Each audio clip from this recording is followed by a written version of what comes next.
Alhamdulillah, bugün özgöçe sүйүнүчтүү күн.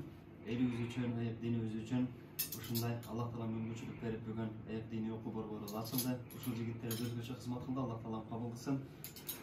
Ушул каравандык досторубуз дагы ал жерде өздөрүнүн салымы бар. Аллах таала ушул каравандык досторубузду дагы акыреттерин абад кылсын, дин менен кабыл кылсын. Аллах таала өзүнүн ыйык динин таркатуучу пенделерден кылсын.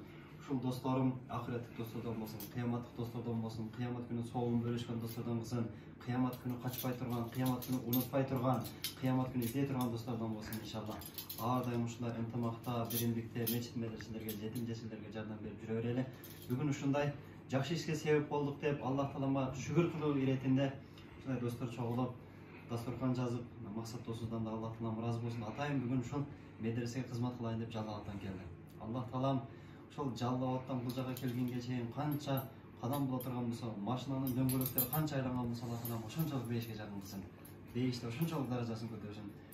Ушул досторубуздан акча жагынан, материалдык жагынан ар бир тармактан жардам берип турушту. Аллах таалам ушул досторубузга дагы жардам берсин.